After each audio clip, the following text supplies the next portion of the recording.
사람은 누구나 성공한 인생 살기를 원합니다. 그런데 보면요, 사람마다 성공의 의미와 기준이 다른 것 같습니다. 대체로 사람들은 돈을 많이 벌거나 출세하는 것을 성공이라고 생각합니다. 그러나 만약에 그렇게 생각한다면 러시아의 푸틴 같은 사람, 돈도 많고 출세도 했죠.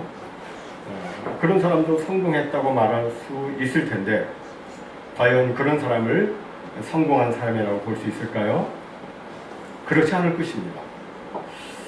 또 어떤 사람은 인생을 살면서 가족과 함께 오래오래 건강하게 살면서 자기가 하고 싶은 일을 하면서 살면 이것을 성공한 인생이라고 생각을 합니다. 그러나 아무리 그런 삶을 살았다 할지라도 훗날에 하나님의 심판대 앞에서 자신의 인생을 결산할 때에 하나님의 책망을 받거나 영원한 지옥 형벌을 받게 된다면 이 또한 성공한 인생이 아닐 것입니다. 그럼 무엇이 성공한 인생일까요? 그 답을 우리는 오늘 본문의 세례 요한에게서 찾을 수 있습니다. 세례 요한은 레이지파 아비야 반열의 제사장 사가랴의 아들로 태어났습니다. 본래 그의 어머니 엘리사벳은 아기를 갖지 못하는 불임 여성이었습니다. 아기를 원해서 간절히 기도를 했지만 아기가 생기지 않습니다. 그러니까 매달 우는 거예요. 매달 웁니다. 울면서 기도합니다. 남편 사가랴도 엘리사벳도 아기를 달라고 기도합니다. 그런데도 아기가 생기질 않아요. 하나님이 기도를 안 들어주신 걸까요? 어느덧 세월이 흘러 엘리사벳은 이제 더 이상 아기를 가질 수 없는 그런 상태가 되었습니다. 그러다 어느 날 이 남편 사가랴가 이 제사장 반열 그 순서에 따라서 성전에 들어가서 하나님 앞에서 제사장 직무를 수행하게 되었습니다. 백성들은 성전 밖에서 기도를 하고 사가랴는 성전 안 성소에 들어가 가지고 이 분향을 하는데 그때 주의 천사 가브리엘이 분향단 오른쪽에 나타났습니다. 사가랴가 놀라며 무서워했습니다. 그러자 가브리엘이 무서워하지 말라. 너의 간절히 기도하는 것을 하나님께서 들으셨느니라. 이제 내 아내 엘리사벳이 네게 아들을 낳아줄 것이니 그 이름을 요한이라 하라. 이렇게 했습니다. 하지만 사가랴는 아내도 자기도 이제 나이가 많이 들었다고 하면서 그 말을 믿지 못하겠다고 했습니다. 기도는 해놓고 막상 응답되거나 응답된다고도 하면 믿지 못하는 사람들 사가랴만이 아닙니다. 그죠? 구약에 보면 아들을 달라고 기도했던 아브라함도 그렇고 또 자기 병을 고쳐달라고 기도했던 히스기야 왕도 그랬습니다. 또 이 베드로를 감옥에서부터 꺼내주십시오라고 기도했던 초대교회 성도들도 그랬잖아요. 막상 베드로 오니까 믿지 못했잖아요. 근데 뭐 그들만의 얘기는 아닌 것 같아요. 저도 막 마음이 좀 찔립니다. 그래. 어쨌든 이 사가랴가 믿지 아니하자 천사가 말합니다. 보라, 이 일이 되는 날까지 네가 말 못하는 자가 되어 능히 말을 못하리니 이는 네가 내 말을 믿지 아니함이거니와 내가 때가 이르면 내 말이 이루어지리라. 그래가지고 이 사가랴가 그때부터 아기를 낳을 때까지 말을 못하는 거예요. 그래가지고 이제 커뮤니케이션을 어떻게 하는 거예요? 바디랭귀지를 합니다. 몸짓으로 하고 서판에다가 글을 써가지고 커뮤니케이션을 해야만 했습니다. 얼마 후 이 천사의 말처럼 그 안에 엘리사벳이 잉태를 했는데 그 아기가 바로 세례 요한이었습니다. 아기를 가진 지 한 6달쯤 되었을 때 친척 마리아가 방문을 했습니다. 그때 마리아는 이미 성령으로 예수님을 잉태한 그런 상태였습니다. 마리아가 방문해가지고 반갑게 서로 문안을 하는데 그때 이 뱃속에 있는 세리요한이 어떻게 알았는지 성경에 보니까 기쁨으로 뛰놀았다고 이렇게 기록하고 있어요. 그는 모태로부터 정말 성령에 충만했습니다. 이처럼 세례 요한의 잉태와 출생은 기적과 같은 일이었습니다. 그 요한이 성장을 한 다음에 예루살렘과 그 사이에 있는 그 유대 광야에 그 유대 광야에서 아주 거친 삶을 살았습니다. 광야는 굉장히 황량하고 메마른 곳이죠. 낮에는 무척 덥습니다. 밤에는 추워요. 사나운 들짐승들이 배회하고 눈에 보이는 곳이라고는 민둥산 그리고 바위들 돌덩이 그리고 메마른 흙밖에 없는 곳입니다. 아름다운 곳도 없고 묵어진 곳도 없고 그저 거친 바람만 부는 그저 고통스럽고 힘든 곳, 사람이 적응해서 살기 어려운 곳, 그곳이 바로 광야입니다. 이 광야에서 세례 요한은 낙타 털옷을 입고 허리에 가죽띠를 띠고 메뚜기와 석청을 먹으면서 살았습니다. 여기 낙타 털옷을 입고 허리에 가죽띠를 둘렀다는 것은 두 가지 의미를 갖고 있습니다. 하나는 세례 요한은 그 유대적인 배경으로 볼 때 자기 자신이 사명을 받은 선지자라고 하는 것을 인식하고 있었다는 겁니다. 열왕기하 1장 8절 보면 거기에 엘리야 선지자가 나오는데 이 엘리야 선지자도 털로 된 옷을 입었고 그리고 허리에는 가죽띠를 띄었다고 기록하고 있어요. 또 스가랴서에 보면 거짓 선지자들조차도 자신을 참 선지자로 보이기 위해서 자기 자신을 이렇게 가장을 하는데 일부러 그래서 털로 된 옷을 입었다고 이렇게 성경이 기록하고 있어요. 이를 보면 털로 된 겉옷과 이 허리에 가죽띠는 성경시대에서 전형적인 선지자 복장임을 알 수가 있습니다. 그런데 이것을 세례 요한이 입은 거예요.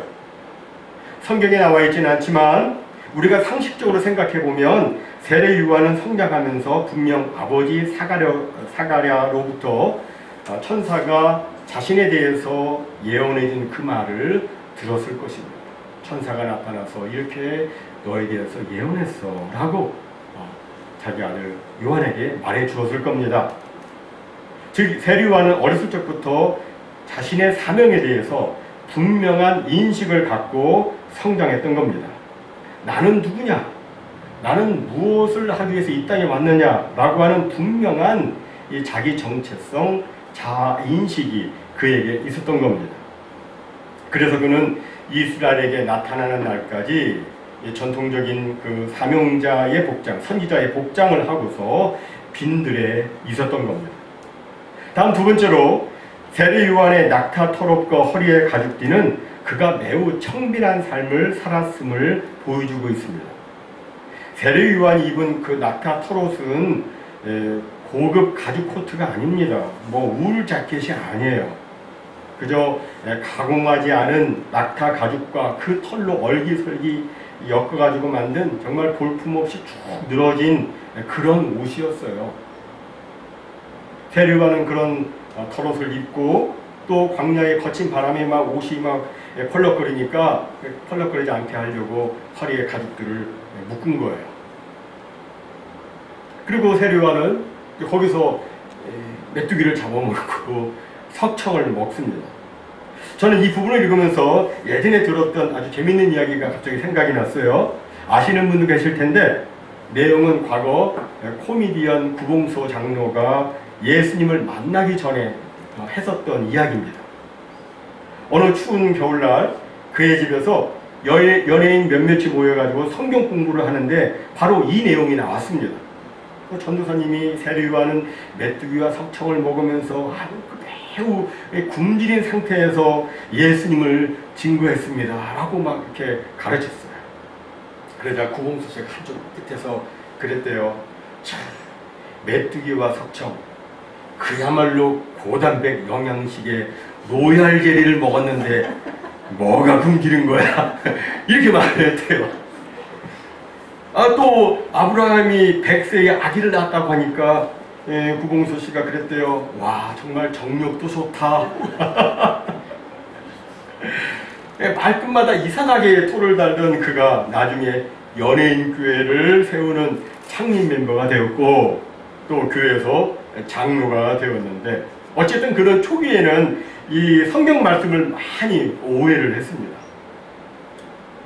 여러분, 이 메뚜기의 석정은 뭘까요? 메뚜기의 석정은 뭐 진짜 그가 말한 것처럼 고단백 영양식의 로열제례가 아닙니다.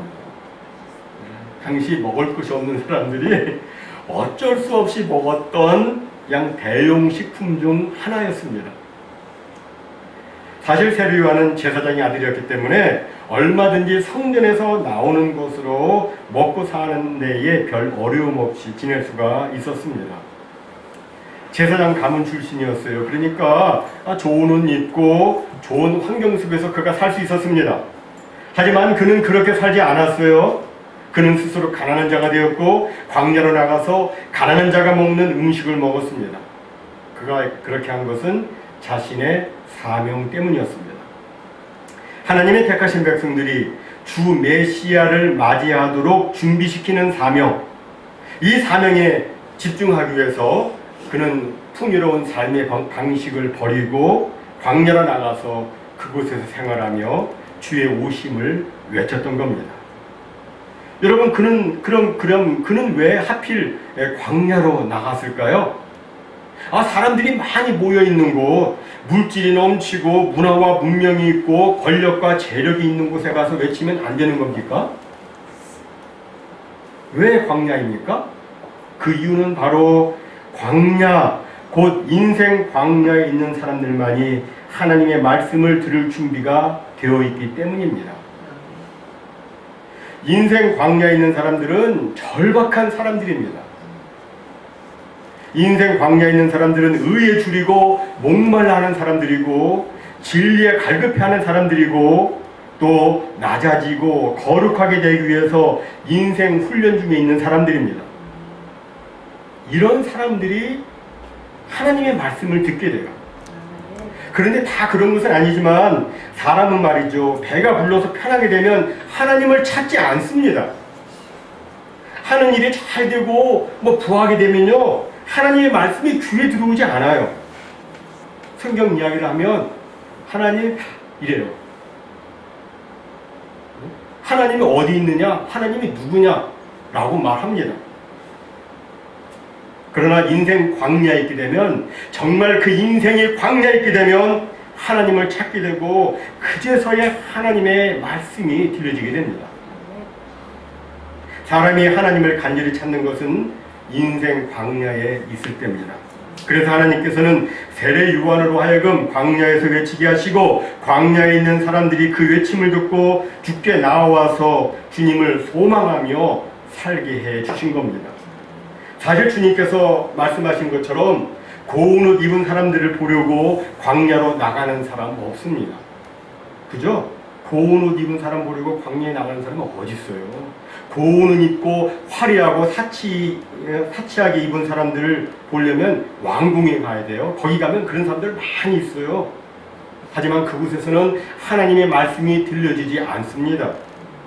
절체절명의 위기, 절박한 상황, 의에 줄이고 목마른 상태, 진리에 갈급해 있을 때, 곧 인생 광야에 있을 때 하나님의 말씀이 들려지는 겁니다. 그래서 하나님께서는 그 인생 광야에 있는 사람들을 위해서 선지자 세례 요한을 보내셔서 주의 메시지를 전하게 하신 겁니다. 그의 메시지는 충격이었고 도전이었습니다. 이런 소문이 퍼지니까 이제 그는 아주 사람들 사이에 유명한 사람이 되었습니다. 더욱이 세례 요한의 그 사는 모습은 당시 제사장들이 사는 모습과는 너무나도 달랐기 때문에 사람들은 그를 아주 특별하게 생각을 했습니다. 그래서 혹시 그가 하나님의 아들 그리스도가 아닌지 생각하면서 물었습니다. 당신이 그리스도입니까? 아닙니다. 나는 그리스도가 아닙니다. 그러면 당신이 엘리야입니까? 아닙니다. 그럼 당신이 모세가 나와 같이 한 선지자가 올 것이라고 말한 바로 그 선지자입니까? 아닙니다. 그럼 당신은 누굽니까? 이에 대해서 세례요한이 이렇게 대답을 합니다. 나는 선지자 이사야의 말과 같이 주의 길을 곧게 하라고 광야에서 외치는 자의 소리다. 여기서 세례요한은 자신을 가리켜서 소리라고 말을 했습니다. 나는 소리다. 무슨 의미일까요? 여러분, 소리는요 금방 사라집니다. 제가 지금 소리를 내서 말하고 있지만 제 소리는 금방 사라집니다. 기록은 남지만 소리는 남지 않습니다. 즉 소리라는 말은 금방 사라지는 존재라는 의미입니다. 그러니까 세례요한은 자신은 내 뒤에 오시는 주님을 위해서 여러분들에게 주의 길을 곧게 하라고 외치고, 그리고 금방 사라지는 존재이지 내가 대단한 존재, 내가 주인공은 아닙니다. 그렇게 말을 하고 있는 겁니다. 우리가 이스라엘 역사를 보면 구약의 마지막 선지자 말라기, 그때로부터 한 400년 동안 이스라엘에는 하나님의 말씀도 선지자도 없는 그런 영적인 암흑기를 보내었습니다. 그러다가 혜성같이 나타난 사람이 바로 이 세례요한이었어요. 이스라엘 백성들은 이 세례요한을 선지자로 여겼습니다. 이쯤 되면 세례요한은 자기를 높이면서 자기를 드러낼 수 있었습니다.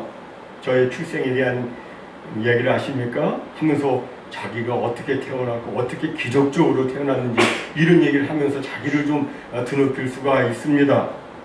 하지만 그는 그렇게 하지 않았어요. 허리에 가죽띠를 졸라매듯이 오직 겸손으로 허리를 동이고 나는 광야에 외치는 소리입니다 라고 말했어요.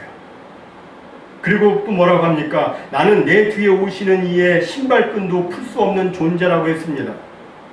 이 성경시대에서는 주인이 신발끈을 풀지 않았습니다.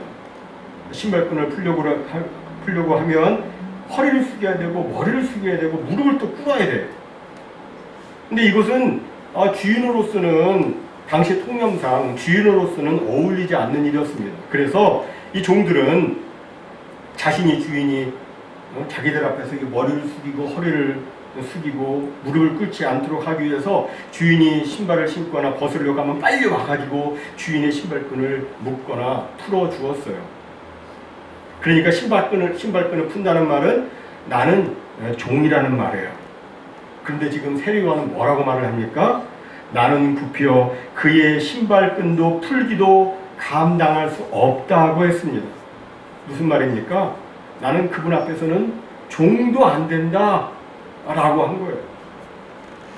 또 세례요한은 뭐라고 말합니까? 나는 물로 세례를 주거니와 그는 너희에게 성령으로 세례를 주실 것이라고 말을 합니다. 여기 물로 세례 주는 이 물세례는 그가 베푼 회개의 세례를 의미합니다.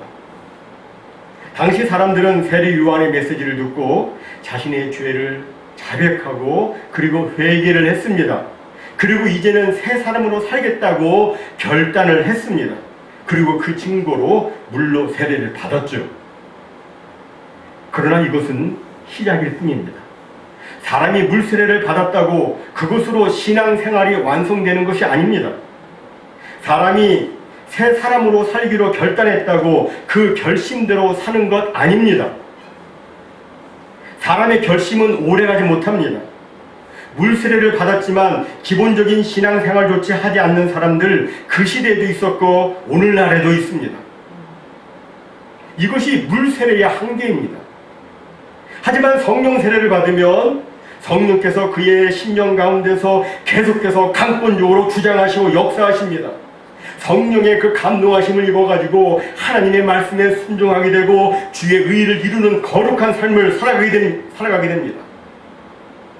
그러니까 지금 세례요한이 하는 말은 바로 이것입니다. 여러분, 내가 주는 물 세례 가지고는 안 됩니다.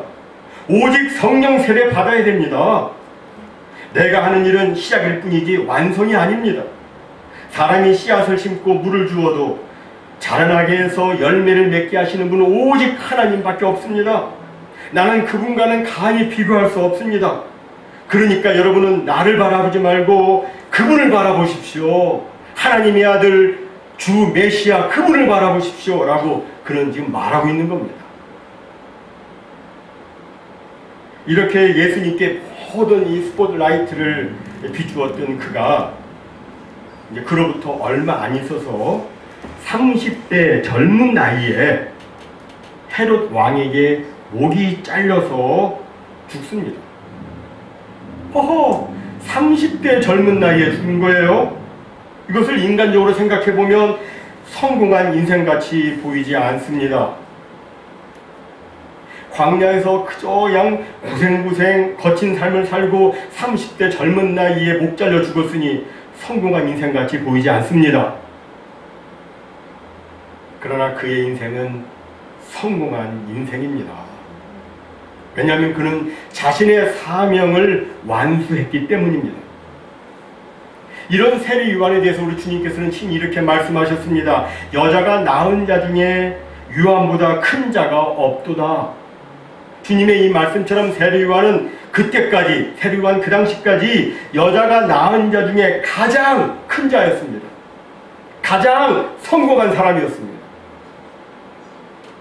사람은 돈을 많이 벌고 출세했다고 성공한 것이 아닙니다. 단순히 건강하게 오래 살았다고 성공한 것 아닙니다. 성공한 것은 세례 요한처럼 30대에 죽어도 가진 것이라고는 낙타 털옷과 허리에 가죽띠밖에 없고 먹는 것이라고는 메뚜기와 석청밖에 없어도, 그리고 이 말씀을 읽는 그 당시 로마 교회 성도들이 원형 경기장에서 사자의 밤이 되고 칼과 창에 죽고 십자가에 달려 죽고 불에 타서 죽어도 그들이 주 예수 그리스도로 말미암아 영생을 갖고 하나님께서 자기에게 주신 자신의 사명을 완수한다면 그는 성공한 사람인 겁니다. 오늘날은 이 성공의 참 의미를 잃어버리고 성공 아닌 것을 성공으로 여기는 그런 시대가 되고 말았습니다. 성공 아닌 것을 성공이라고 여기고 거기에 현혹되고 있습니다. 이런 시대 속에서 우리는 성공의 의미를 다시 써야 합니다. 무엇이 성공입니까? 이 땅에 살면서 예수 그리스도를 믿어 영생을 받아 하나님을 영화롭게 하고 또 하나님을 찬송하면서 산다면, 그리고 세례 요한이 초림 예수를 증거했듯이 우리 또한 우리의 일터와 삶 속에서 다시 오실 예수 그리스도를 증거하면서 산다면, 우리가 가난하게 살든지 뭐 일찍 죽든지 뭐 이런 거 상관없이 그는 성공한 사람인 것입니다. 저는 우리 모두가 세상 기준에서의 성공이 아니라 하나님의 기준에서의 성공, 곧 하나님께서 보실 때 하나님께서 인정하시고 하나님께서 기뻐하시는 그런 성공의 삶 살기를 소원합니다. 마귀가 가져다주는 그 세속적인 그 성공 개념 때문에 그것 자기와 세상에 누구 다른 사람과 자기를 비교해가지고 여기에서 낙심하거나 괴로워하지 않기를 바랍니다. 누가 성공자입니까? 주님 안에 있는 사람들이 성공자입니다. 주 안에 있는 여러분들이 성공자입니다. 다같이 옆에 계신 분에게 당신은 성공자입니다. 당신은 성공자입니다. 네. 주 안에 있는 여러분들이 성공자예요. 모쪼록 우리 모두 성령 세례로 성령 충만 받아서 날마다 하나님의 영의 인도함을 받으며 주님께서 주신 사명 잘 감당해서 주의 영광 크게 드높이는 승리한 인생 다 사시기를 주님의 이름으로 축원합니다. 아멘.